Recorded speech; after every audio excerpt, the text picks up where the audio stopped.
The blare of sirens pierced the quiet night as red and blue lights flashed across the darkened street. Officer Mike Johnson pulled his patrol car to the curb, adrenaline pumping through his veins. It was supposed to be a routine traffic stop, but something felt off. He'd been on edge lately, the rising tensions in the city weighing heavily on his mind. As he stepped out of his vehicle, the cool night air hit his face. He approached the sleek black SUV, its windows tinted just a shade too dark for comfort. "License and registration, please," he called out, his voice steady despite the unease churning in his gut. The driver's window rolled down slowly, revealing a middle-aged black woman with short, cropped hair. She turned to face him, her expression a mix of annoyance and resignation. "Is there a problem, officer?" she asked, her tone clipped. Johnson's hackles rose. There was something about her attitude that rubbed him the wrong way. "Ma'am, I need to see your license and registration," he repeated, his patience wearing thin. The woman sighed heavily. "Look, I've had a long day. Can we just get this over with?" Johnson felt his temper flare. Who did this woman think she was? He dealt with too many entitled civilians lately, people who thought they were above the law. Without thinking, he reached for the door handle. "Step out of the vehicle, now." What happened next would change the course of both their lives forever. In a blur of motion, Johnson found himself grappling with the woman. His training kicked in, muscle memory taking over as he struggled to subdue her. In the heat of the moment, his fist connected with her face. The sickening thud of knuckles against flesh echoed in the night air. It was only then, as she stumbled back against the car, that Johnson noticed the glint of metal at her hip. His blood ran cold as he realized his terrible mistake. But let's rewind for a moment. How did we get here? What series of events led to this shocking confrontation between two people who should have been on the same side of the law? To understand, we need to go back a few months, to when Chief Samantha Carter first took over the reins of the Milbrook Police Department. She'd been brought in as an outsider, tasked with cleaning up a force plagued by accusations of racial bias and excessive force. From day one, Carter faced an uphill battle. The old guard resented her presence, viewing her reforms as a threat to their way of doing things. Younger officers like Johnson were caught in the middle, torn between loyalty to their colleagues and the promise of positive change. Carter wasn't one to back down from a challenge. She'd fought her way up through the ranks, overcoming prejudice and skepticism at every turn. As one of the few black women to reach the position of police chief in the state, she knew the weight of responsibility on her shoulders. Her first weeks on the job were a whirlwind of policy reviews, community outreach programs, and tense meetings with the police union. Carter was determined to build bridges between the department and the community it served, particularly in neighborhoods that had long mistrusted the police. It was during one of these community events that Carter first crossed paths with Officer Johnson. He volunteered to help with a youth basketball program, hoping to show a different side of policing to kids who'd grown up fearing the badge. Carter had been impressed by Johnson's enthusiasm and natural rapport with the children. She saw in him the potential for the kind of officer she wanted to shape her department into: compassionate, engaged, and committed to protecting and serving all members of the community. But as the weeks wore on, the strain of change began to take its toll. Old habits died hard, and not everyone was on board with Carter's vision. Rumors and whispers spread through the ranks. Some officers grumbled about political correctness gone mad, and tying our hands behind our backs. Johnson found himself caught between two worlds. He respected Chief Carter and believed in her goals, but he also felt the pressure from his fellow officers to resist what they saw as unnecessary changes. The stress began to affect his work, making him second-guess every decision. Meanwhile, Carter was fighting battles on multiple fronts. She faced pushback from city officials worried about budget implications, criticism from community activists who thought she wasn't moving fast enough, and a constant stream of passive-aggressive resistance from within her own department. The pressure was immense, and Carter found herself working longer and longer hours. She'd taken to driving around the city late at night, checking in on her officers and getting a feel for the pulse of the streets. It was on one of these late-night drives that fate brought Chief Carter and Officer Johnson together in a way neither could have anticipated. Carter, exhausted from another marathon day, was heading home in her personal vehicle. Johnson, wound-tight from weeks of tension, was patrolling the streets, looking for any excuse to prove his worth. As Carter's SUV rolled through an intersection, Johnson noticed the vehicle's taillight was out. It was a minor infraction, the kind of thing that would usually warrant a warning at most. But in that moment, fueled by stress and a need to assert control, Johnson flipped on his lights and made the fateful decision to pull her over. Neither of them could have known how this simple traffic stop would escalate, how months of tension and misunderstanding would explode in a single violent moment. As Johnson's fist connected with Carter's face, the world seemed to stand still. In that frozen instant, 1,000 questions hung in the air. How had it come to this? What would the consequences be for both of them, for the department, for the community they both sworn to protect? As Chief Carter stumbled back, her hand instinctively reaching for her badge, Officer Johnson's eyes widened in horror. The realization of what he'd done, of who he just struck, crashed over him like a tidal wave. But this was only the beginning. The real storm was yet to come, as the repercussions of this night would ripple out, touching lives far beyond the two people standing on that dark street. The path forward would be fraught with challenges, forcing everyone involved to confront hard truths about themselves and the system they served. As sirens wailed in the distance, signaling the approach of backup, both Carter and Johnson knew that nothing would ever be the same again. The question was, could anything good come from this disastrous encounter, or would it only deepen the divide they'd been working so hard to bridge? The story of that fateful night was far from over. In fact, it was just beginning. The wail of approaching sirens grew louder, cutting through the stunned silence that had fallen between Chief Carter and Officer Johnson. Time seemed to slow as they stood frozen, the weight of what had just transpired hanging heavy in the air.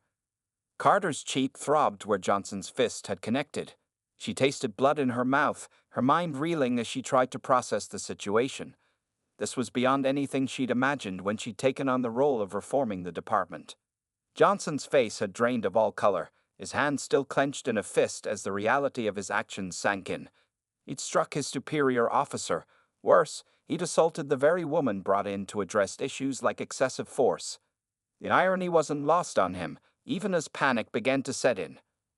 "Chief, I didn't know," Johnson stammered, his voice barely above a whisper. "I'm so sorry, I didn't realize it was you." Carter straightened up, her jaw clenched as she fought to maintain her composure. "That's not the point, Officer Johnson," she said, her voice tight with controlled anger. "Whether it was me or any other citizen, what just happened here is exactly the kind of behavior we're trying to eliminate." Before Johnson could respond, 2 more patrol cars screeched to a halt beside them, officers pouring out with hands on their weapons. The scene must have looked chaotic, their chief, clearly injured, facing off against one of their own. "Stand down," Carter barked, holding up a hand to stop the approaching officers. "Officer Johnson is not a threat. We've had a misunderstanding." The next few hours passed in a blur of incident reports, witness statements, and hushed conversations. As word spread through the department, reactions were mixed. Some officers were horrified, seeing this as confirmation of everything Carter had been warning them about. Others muttered darkly about setups and witch hunts, convinced that Johnson had been baited into a trap. By dawn, the story had leaked to the local press. Carter sat in her office, staring at the preliminary report on her desk as her phone buzzed incessantly with calls from reporters, city officials, and community leaders. She knew she had to get ahead of this before it spiraled out of control. Meanwhile, Johnson sat in an interrogation room, his head in his hands. He'd been placed on administrative leave pending an investigation, his badge and gun confiscated. The events of the night played on repeat in his mind. How had he lost control like that? He'd always prided himself on keeping a level head, on being one of the good ones. Now, in one moment of anger, he'd become everything he claimed to stand against. As the sun rose over Milbrook, casting long shadows across the city, the ripple effects of the night's events were already being felt. At the community center where Johnson had volunteered, kids whispered to each other, their trust in the police once again shaken. In City Hall, the mayor and his advisors huddled in emergency meetings, trying to figure out how to spin this latest crisis. And in living rooms and diners across town, citizens debated what they'd seen on the morning news. Some defended Johnson, arguing that policing was a tough job and mistakes happened. Others saw it as proof that the entire system was broken, beyond repair. For Carter, the incident crystallized everything she'd been trying to address since taking the job. It wasn't just about one officer losing control. It was about a culture that allowed such incidents to occur, about the unconscious biases that could turn a routine traffic stop into a potentially deadly confrontation. She thought back to her first day on the job, standing before the assembled officers of the Milbrook PD. She promised them change, a new way of policing that would rebuild trust with the community. Many had nodded along, but she'd seen the skepticism in their eyes. Now she wondered how many of them had truly believed it was possible. As she prepared to face the media storm she knew was coming, Carter couldn't help but think about her own journey to this point. She remembered being a young officer herself, facing down prejudice and doubt at every turn. She'd fought so hard to prove herself, to show that she belonged in this world. And now, just when she reached a position where she could really make a difference, this happens. Across town, in a modest apartment, Officer Johnson's wife Sarah paced nervously. She'd been awakened by a phone call in the middle of the night, her husband's voice shaky as he tried to explain what had happened. Now she waited, torn between worry for Mike and horror at what he'd done. Sarah had always supported Mike's career, proud of his dedication to serving the community. But lately, she noticed changes in him. He'd come home tense, quick to anger over small things. She tried to talk to him about it, sensing that something was bothering him at work, but he brushed off her concerns. Now, as she watched the morning news coverage of the incident, Sarah couldn't help but wonder if she should have pushed harder. Had she missed the signs that Mike was struggling? Could she have done something to prevent this? As the day wore on, the incident became the talk of the town. At the local diner, longtime residents debated the state of the police force over cups of coffee. Some defended Johnson, arguing that the job was more dangerous than ever and officers needed to protect themselves. Others saw it as proof that Carter's reforms were desperately needed. "I'm telling you, these cops are out of control," said Marcus, a community activist who'd long been critical of the police. "How many more incidents like this do we need before something changes?" Across the counter, Bill, a retired officer himself, shook his head. "You don't understand the pressure these guys are under. Split-second decisions, life or death situations. It's easy to judge from the outside." The debate raged on, mirroring conversations happening all across Milbrook. Everyone had an opinion. Everyone thought they knew what really happened that night. Back at the station, Carter finally emerged from her office to address her officers. The room fell silent as she entered, all eyes on her still bruised face. She took a deep breath, knowing that her words here could make or break her ability to lead going forward. "What happened last night was a tragedy," she began, her voice steady. "Not just for me, or for Officer Johnson, but for our entire department and the community we serve.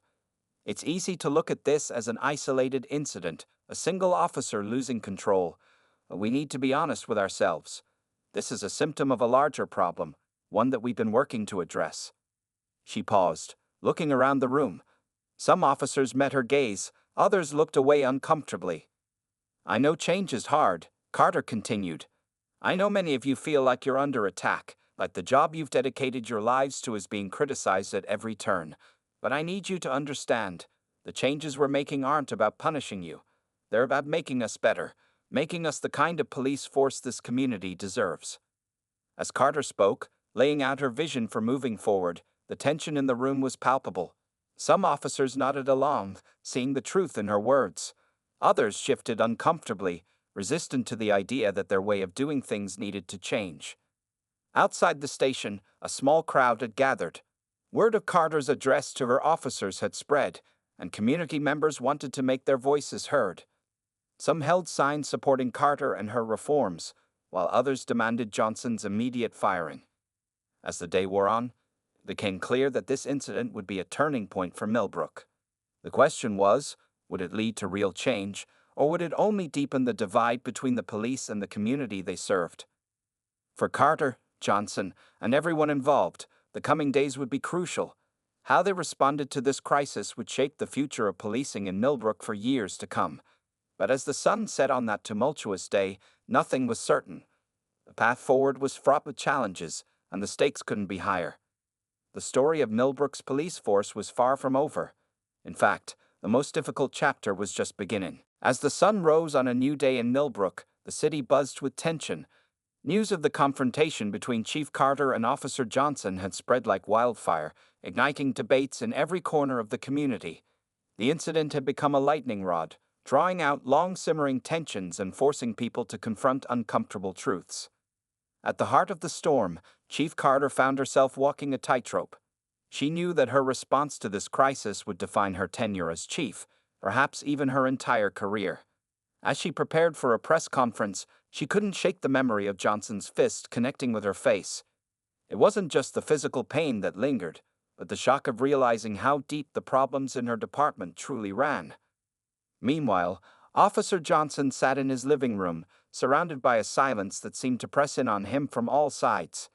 His wife, Sarah, moved quietly around the house, unsure of how to bridge the gulf that had opened between them. Johnson's mind raced, replaying the events of that night over and over. He'd always seen himself as one of the good cops, someone who genuinely wanted to make a difference. Now, he found himself cast as the villain in a story that was quickly spiraling beyond his control. Across town, in a small community center, Marcus Thompson gathered with a group of local activists. The room crackled with energy as they discussed their next move. "This is our chance," Marcus argued, his voice passionate. "We've been talking about police reform for years. Now we have proof, right here in our own city, of exactly what we've been fighting against." But not everyone in the room was convinced. Shanice, a longtime resident and respected voice in the community, urged caution. "We need change, no doubt about that," she said, her tone measured. "But if we push too hard, too fast, we risk alienating the very people we need on our side." As the activists debated strategy, another meeting was taking place at City Hall. Mayor Davidson sat at the head of a long table, surrounded by advisors and legal counsel. The pressure was mounting from all sides. Calls for Johnson's immediate firing, threats of lawsuits, demands for a complete overhaul of the police department. "We need to get ahead of this," the mayor insisted, his forehead creased with worry. "If we don't take control of the narrative, this could tear our city apart." Back at the police station, a different kind of tension was brewing. Officers gathered in small groups, their conversations hushed but intense. Some defended Johnson, arguing that he'd been under immense stress and that the incident was being blown out of proportion. Others saw it as a wake-up call, a chance to address the issues that had been simmering beneath the surface for too long. Officer Rodriguez, a veteran of the force, found himself caught in the middle. He'd known Johnson for years, had even mentored him when he first joined the department. "Mike's a good cop," he insisted to a group of younger officers. "He made a mistake, yeah, but who hasn't? We can't throw him under the bus." But not everyone was convinced. Officer Chen, one of the department's few Asian American officers, shook her head. "It's not about throwing anyone under the bus," she argued. "It's about acknowledging that we have a problem and actually doing something about it. How many more incidents like this do we need before we admit that something needs to change?" As the day wore on, the ripple effects of the incident continued to spread. At Milbrook High School, students organized a walkout to protest police brutality. Local businesses debated whether to show support for the police or the reform movement, knowing that either choice could alienate customers. In the midst of the chaos, unexpected alliances began to form. Sarah Johnson, still reeling from her husband's actions, reached out to Chief Carter. The two women met in a quiet cafe, away from prying eyes and eager reporters. "I don't know how to fix this," Sarah admitted, her voice barely above a whisper. "But I know Mike. He's not a bad person. He's just lost his way somehow." Carter listened, her face a mask of professional calm, even as her emotions churned beneath the surface. She saw in Sarah's eyes the same pain and confusion she'd seen in so many families affected by police violence. It was a stark reminder that the impact of these incidents went far beyond the immediate participants. As they talked, a plan began to take shape. Not a quick fix or a PR stunt, but a genuine attempt to bridge the divide that had opened up in their community. It wouldn't be easy, and it certainly wouldn't be quick, but it might be the start of real change. Across town, Officer Johnson made a decision of his own. Ignoring the advice of his union rep and his lawyer, he reached out to Marcus Thompson and the other community activists. "I want to talk," he said, his voice shaky but determined. "Not to defend myself, but to listen, to understand." The response was mixed. Some saw it as a genuine attempt at reconciliation, others as a desperate ploy to save his job. But Marcus, after much deliberation, agreed to meet. As night fell on Milbrook, the city held its breath. Tomorrow would bring Chief Carter's press conference, Officer Johnson's meeting with the activists, and who knew what other challenges. The wounds exposed by this incident ran deep, and healing them would require more than just words or policy changes. In homes across the city, families talked about what had happened, what it meant for their community, and what kind of future they wanted to build. The conversations were difficult, often uncomfortable, but necessary. For Chief Carter, the path forward was clear, even if it was fraught with obstacles. She would use this incident as a catalyst for the changes she'd been trying to implement since taking the job. It wouldn't be easy, and she knew she'd face resistance from all sides, but she was determined to see it through.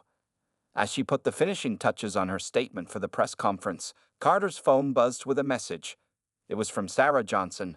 "Whatever happens tomorrow, know that you have allies.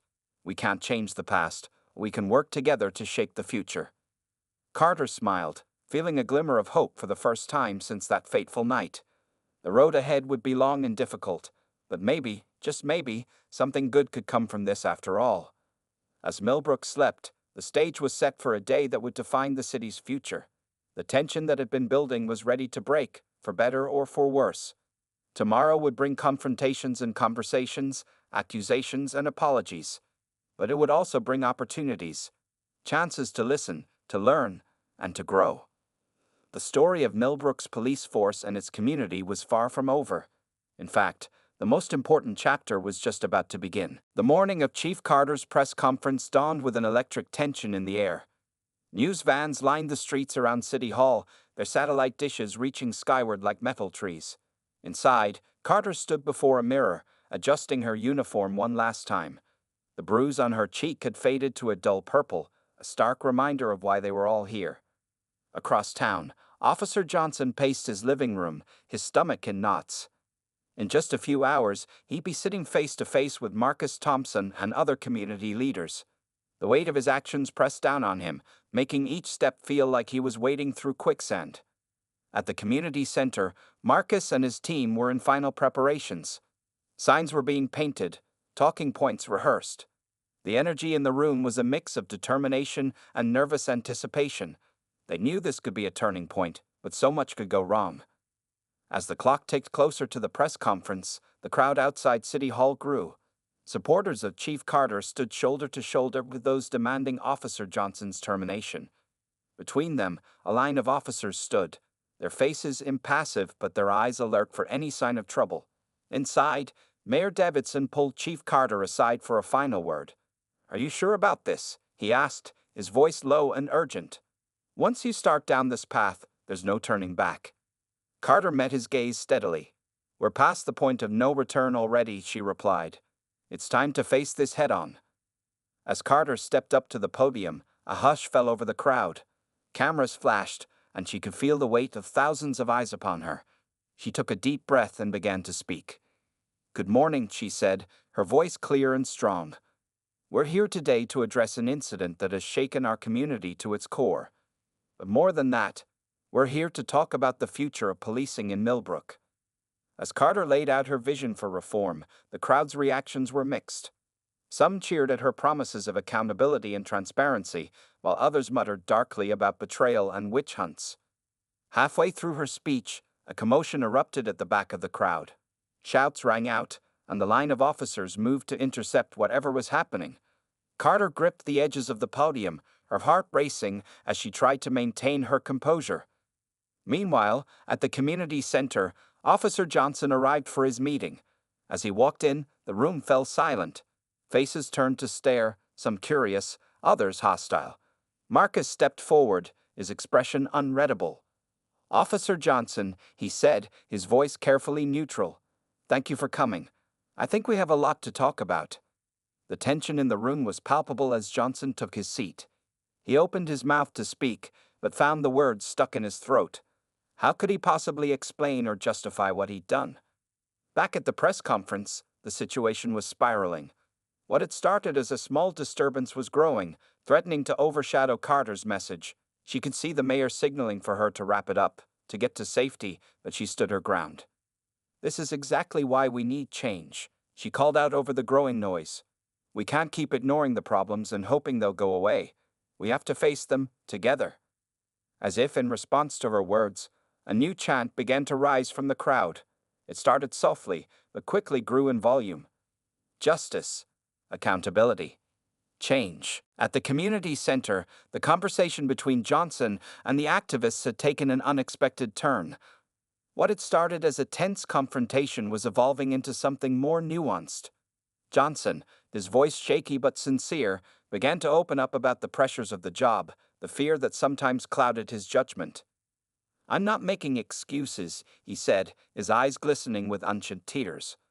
"What I did was wrong, period.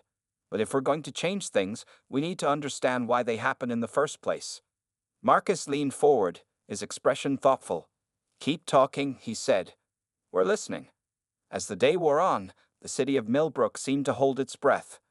The press conference had ended in chaos, with Chief Carter being rushed away by security as the crowd's chants grew louder. Officer Johnson's meeting with the activists stretched into hours, with no word on what was being discussed behind those closed doors. Rumors flew thick and fast. Some said Carter had been forced to resign. Others claimed Johnson had broken down and confessed to years of misconduct. Each new theory seemed more outlandish than the last, but in the absence of facts, speculation ran wild. As evening approached, a new development sent shockwaves through the community. A video began circulating online, apparently showing the moments leading up to Johnson's confrontation with Carter.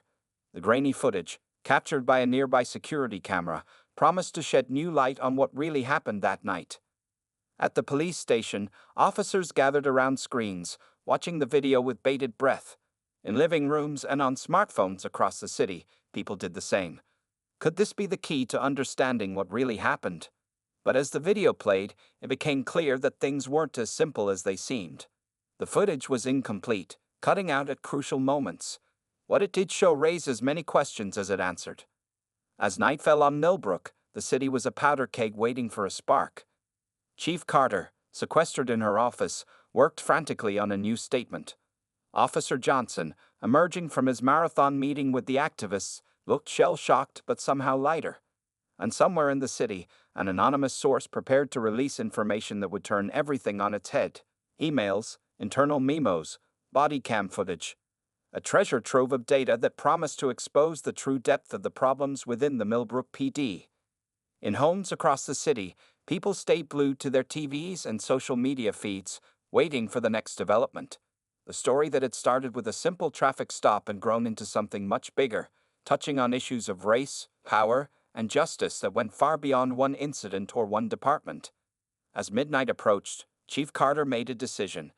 It was risky, potentially career-ending, but she knew it was the right thing to do.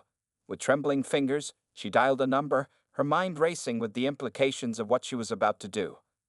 "Hello," she said as the line connected. "This is Chief Carter. I think it's time we told the whole truth, no matter the consequences." On the other end of the line, a voice responded. "I was hoping you'd say that, Chief. Are you ready to blow this whole thing wide open?" Carter took a deep breath, feeling the weight of her badge, her oath, and the trust of her community. "Yes," she said firmly. "It's time for everything to come to light." As she hung up the phone, Carter knew that tomorrow would bring chaos. But it would also bring a chance for real change, for healing, for justice. The storm was about to break over Milbrook, and nothing would ever be the same again. The city held its breath, waiting for dawn and the revelations it would bring. As the first light of dawn broke over Milbrook, the city awoke to a bombshell. Chief Carter's late-night decision had set in motion a chain of events that would shake the community to its core. Local news stations interrupted their morning broadcasts with breaking news alerts, their anchors barely concealing their shock as they reported on the unfolding story. The anonymous source, working through the night, had released a trove of documents and footage that painted a disturbing picture of systemic issues within the Milbrook Police Department. But the real shocker came from Chief Carter herself. In a move that left even her closest allies stunned, she had come forward with her own testimony, corroborating much of what the leaked documents suggested. As the sun climbed higher, crowds began to gather outside the police station, city hall, and the community center. The mood was a mix of anger, disbelief, and a strange sort of hope. For many, this felt like a moment of reckoning long overdue. Officer Johnson, still reeling from his marathon meeting with community activists, found himself thrust back into the spotlight. As he tried to make sense of the new revelations, his phone buzzed incessantly with messages from fellow officers, some offering support, others demanding explanations. But the story was about to take another unexpected turn. As reporters dug deeper into the leaked documents, they uncovered a trail that led far beyond the Milbrook PD. It seemed that the issues of racial bias and excessive force were part of a larger pattern, one that implicated several neighboring police departments and even hinted at corruption at the state level. This new angle transformed what had been a local scandal into a regional, potentially even national, story. News vans from major networks began rolling into town, their satellite dishes joining those of the local stations in a forest of metal and wires. At the community center, Marcus Thompson and his fellow activists found themselves overwhelmed by the sudden influx of attention. What had started as a grassroots movement was now at the center of a media firestorm. As they struggled to keep up with interview requests and organize their response, Marcus couldn't shake the feeling that things were spinning out of control. Meanwhile, Mayor Davidson was in full crisis mode. His phone hadn't stopped ringing since the story broke, with calls from everyone from concerned citizens to the governor's office. As he huddled with his advisors, trying to craft a response that would satisfy all sides, he realized with a sinking feeling that his political career might be the least of the casualties in this unfolding drama. Back at the police station, a new twist emerged. Several officers, emboldened by Chief Carter's honesty, began to come forward with their own stories. Tales of pressure to meet quotas, of warnings ignored, and of a culture that valued results over ethics began to surface. It was becoming clear that the problem ran much deeper than anyone had initially suspected. As the day wore on, tensions in the city continued to rise. The crowds outside key buildings grew larger and more vocal. Despite calls for calm from community leaders, there was a palpable sense that the situation could boil over at any moment. In the midst of the chaos, an unexpected alliance began to form. Officer Johnson, still grappling with the consequences of his actions, reached out to Chief Carter. Their conversation, conducted in hushed tones in a back office of the station, lasted for hours. When they emerged, both looked drained but determined. "We've made mistakes," Carter announced to the assembled officers and staff, serious ones. "But we also have an opportunity here. An opportunity to be part of the solution, to show that real change is possible." Johnson stepped forward, his voice shaky, but growing stronger as he spoke. "I know many of you are angry, confused, maybe even feeling betrayed. I've been there, but Chief Carter is right. We can't change the past, but we can shape the future." As word of this impromptu speech spread, it added yet another layer to the already complex narrative unfolding in Milbrook. Some saw it as a brave step towards accountability, others as a desperate attempt at damage control. Just when it seemed the situation couldn't get any more intense, a new player entered the scene. The Department of Justice, alerted by the widening scope of the scandal, announced that they would be launching a formal investigation into policing practices in Milbrook and the surrounding areas. This federal involvement raised the stakes even higher. Suddenly, what had started as a local incident had become a national talking point, with Milbrook at the center of a debate about police reform, racial justice, and the very nature of law enforcement in America. As night fell once again on Milbrook, the city was transformed. News crews set up for live shots on every corner, their lights casting long shadows across the streets. Protesters settled in for a long night, their chants echoing through the air. Inside homes and businesses, people gathered around televisions and computer screens, trying to make sense of the whirlwind of information. In her office, Chief Carter stared out the window at the scene below. She knew that the coming days would be crucial. The eyes of the nation were on Milbrook now, and the decisions made here could have far-reaching consequences. As she turned back to her desk, littered with reports and statements waiting for her attention, Carter's phone buzzed with a new message. It was from an unknown number, but the content made her breath catch in her throat. "There's more," the message read. "Much more. Are you ready to see how deep this really goes?" Carter's finger hovered over the reply button. Whatever she decided next would set the course for not just her career, but the future of policing in Milbrook and perhaps beyond. The weight of that responsibility pressed down on her, but she also felt a glimmer of hope. This could be the moment that changed everything. With a deep breath, she began to type her response, knowing that her words would set in motion events that would continue to unfold in ways no one could predict. The story of Milbrook was far from over. In fact, it was clear now that they were just scratching the surface. Chief Carter's fingers hovered over her phone for a moment before she made her decision. "I'm ready," she typed, her heart pounding. "Send everything you've got."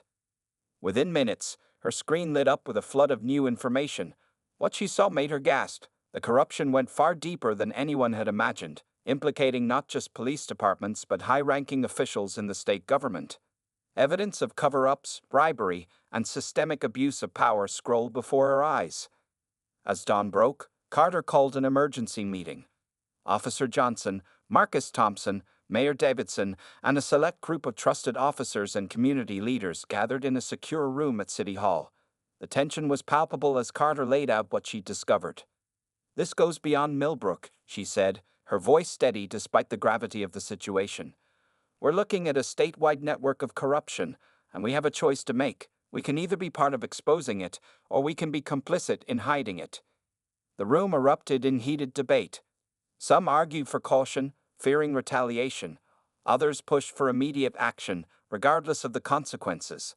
As voices rose and tempers flared, it was Officer Johnson who finally cut through the noise.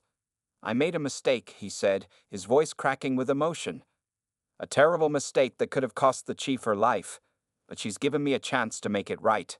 Now we all have that same chance.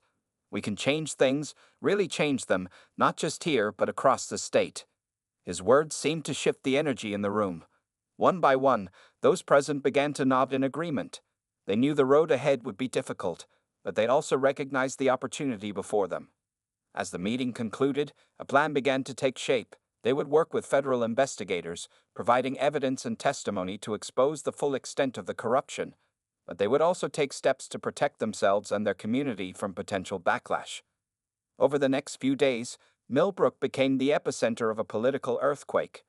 As federal agents descended on the city, news broke of high-profile arrests across the state. The governor called an emergency session of the state legislature, promising sweeping reforms. In Milbrook itself, the atmosphere was electric. Protesters who had been demanding justice now found themselves working alongside police officers to implement community-led policing initiatives. The walls that had long divided the city seemed to be crumbling. Chief Carter and Officer Johnson became unlikely symbols of this new era of cooperation. Their story, from violent confrontation to collaboration in exposing corruption, captured the public imagination. They appeared together at community meetings and press conferences, their presence a powerful reminder of the possibility of change and redemption. As the dust began to settle, Milbrook started to look towards the future. Plans were drawn up for a citizen oversight committee, increased transparency in police operations, and comprehensive de-escalation training for all officers. The city that had been torn apart by controversy was now being held up as a model for police reform across the nation. But just as it seemed the story was coming to a close, one final twist emerged. During a routine audit of police evidence lockers, part of the new transparency measures, a startling discovery was made. Hidden away in a forgotten corner was a box of old case files, some dating back decades. As investigators began to sift through these files, they uncovered a series of cold cases that had been deliberately buried. Among them was a case that hit close to home, the unsolved murder of Chief Carter's father, himself a police officer, 20 years ago. The revelation sent shockwaves through the department and the community. It was a stark reminder that even as they celebrated their progress, the shadows of the past still lingered. For Chief Carter, it was personal, a painful reminder of why she joined the force in the first place, and a new mission to add to her already full plate. As news of this discovery spread, the people of Milbrook rallied once again. Citizens volunteered to help digitize old records, retired detectives offered their expertise, and a new wave of community engagement began. The city that had come together to fight corruption now united to seek justice for long-forgotten victims. In a final press conference, Chief Carter stood before the cameras, flanked by Officer Johnson and Marcus Thompson. The unlikely trio had become the face of Milbrook's transformation, a symbol of what was possible when a community came together to demand change. "We've come a long way," Carter said, her voice strong and clear. We've exposed corruption, we've begun the hard work of reform, and we've started to heal the divisions in our community. But our job isn't done. These cold cases remind us that justice doesn't have an expiration date. We owe it to the victims, to their families, and to ourselves to keep pushing forward. As she spoke, the cameras panned across the diverse crowd gathered before her. There were faces of all colors, ages, and backgrounds. Officers standing shoulder to shoulder with activists, longtime residents alongside newcomers. They were united in their determination to see this through, to continue the work of making Milbrook a model of justice and community policing. The story that had begun with a punch thrown in anger had transformed into something much bigger, a movement for change that had the potential to reshape not just one city, but an entire state's approach to law enforcement and community relations. As Chief Carter concluded her speech, a chant began to rise from the crowd. Justice, accountability, change. The words echoed through the streets of Milbrook, a promise and a challenge rolled into one. The city had been through the fire, but it had emerged stronger, more united, and ready to face whatever challenges lay ahead. The cameras faded to black, but the story of Milbrook was far from over. In fact, in many ways, it was just beginning. As the weeks turned into months, Milbrook's transformation continued to unfold. The city that had once been torn apart by controversy was now a beacon of hope for communities across the nation. Chief Carter, Officer Johnson, and Marcus Thompson found themselves in high demand, invited to speak at conferences and advise other cities on police reform and community engagement. The Citizen Oversight Committee, once just an idea, was now a reality. Regular town halls brought together residents and police officers in open, honest dialogues. The walls of mistrust that had stood for generations were slowly but surely crumbling. For Officer Johnson, the journey was particularly profound. He had gone from being the face of police brutality to a champion for change. His story of redemption resonated with many, both within the force and in the community. He spent countless hours mentoring young officers, teaching them the importance of empathy, cultural awareness, and de-escalation techniques. "I never thought I'd be standing here," Johnson said during one of these sessions. "But that's the thing about second chances. They can come from the most unexpected places." Chief Carter, meanwhile, threw herself into solving the cold cases they had uncovered. The investigation into her father's murder became a symbol of the department's commitment to justice, no matter how long it took. As she dug deeper into the old files, she uncovered a web of corruption that stretched back decades. One by one, the cold cases began to crack. Families who had long given up hope of finding answers finally got closure. The community rallied around these efforts, with citizens volunteering their time and resources to support the investigations. It wasn't all smooth sailing, of course. There were still those who resisted change, both within the police force and in the wider community. Old habits died hard, and there were moments of tension and setbacks. But each time, the people of Milbrook came together, reminding themselves and each other of how far they had come. 6 months after the initial incident, a major breakthrough came in the case of Chief Carter's father. A retired officer, prompted by the renewed investigation, came forward with information he had been too afraid to share years ago. His testimony led to the arrest of a former high-ranking official who had orchestrated a cover-up to protect his own interests. The day the arrest was made, Carter stood before the press, her eyes glistening with unshed tears. "Today, we've taken another step towards justice," she said. "Not just for my father, but for all the victims whose cases were buried. This is what happens when a community comes together and demands accountability."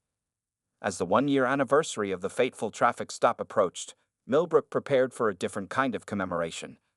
Instead of dwelling on the pain of the past, the city decided to celebrate how far they had come. The Unity and Community Festival brought together people from all walks of life. Food trucks lined the streets, local bands played on stages set up in parks, and interactive exhibits showcased the progress made in police-community relations. One of the most popular attractions was a virtual reality experience that put participants in the shoes of both police officers and civilians, fostering empathy and understanding. At the center of the festival was a mural painted collaboratively by police officers, community activists, and local artists. It depicted scenes from Milbrook's journey, the confrontation, the protests, the moments of healing and reconciliation. At its heart was an image of hands of different colors clasped together, symbolizing the unity that had been forged through adversity. As night fell on the festival, Chief Carter, Officer Johnson, and Marcus Thompson took to the main stage. The crowd fell silent as they began to speak, each reflecting on the journey of the past year. "A year ago, I made a mistake that I'll regret for the rest of my life," Johnson began. "But through that mistake, I learned the true meaning of service, of community, and of redemption." Marcus followed, his voice strong and clear. "We've shown that when we come together, when we listen to each other and work towards a common goal, real change is possible. But our work isn't done. This is just the beginning." Finally, Chief Carter stepped forward. "Milbrook, look how far we've come," she said, gesturing to the diverse crowd before her. "We've faced our demons, we've had difficult conversations, and we've made real, lasting changes. But as we celebrate our progress, let's not forget those who are still fighting for justice in other communities. Let's use what we've learned to help others, to spread this message of unity and reform." As she spoke, a slideshow played behind her, showing images from the past year. Protests turned to town halls, tense confrontations transformed into moments of understanding and cooperation. The final image was a split screen. On one side, the moment Johnson's fist connected with Carter's face. On the other, the two of them standing side by side, working together to build a better future. The crowd erupted in cheers and applause, many wiping away tears. As the applause died down, a new chant began to rise from the crowd. But this time, it wasn't a cry for justice or change. Instead, the people of Milbrook, with one voice, began to chant, "Together we rise. Together we thrive." In the days that followed, Milbrook's story continued to spread. News outlets from around the world came to report on the Milbrook model of police reform and community engagement. Other cities began to implement similar programs, inspired by what they had seen. But for the people of Milbrook, the true measure of their success wasn't in the headlines or the accolades. It was in the small, everyday moments. A friendly wave between a patrol car and a group of teenagers, a community garden tended by officers and residents side by side, a town hall where people from all walks of life felt comfortable speaking their minds. As life in Milbrook settled into a new normal, the lessons learned over the past year became ingrained in the fabric of the community.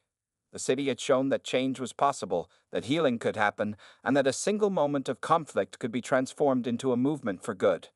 The story of Milbrook, of a punch thrown in anger that led to a revolution of understanding, became more than just a local legend. It became a blueprint for communities around the world, a testament to the power of honesty, accountability, and unity in the face of adversity. And so, as the sun set on another day in Milbrook, the city stood as a living example of what was possible when people chose understanding over division, cooperation over conflict. The journey hadn't been easy, and there was still work to be done, but the people of Milbrook faced the future with hope, determination, and a newfound sense of community. For Chief Carter, Officer Johnson, Marcus Thompson, and all the residents of Milbrook, this wasn't the end of the story. It was just the beginning of a new chapter, one they would write together, one day at a time.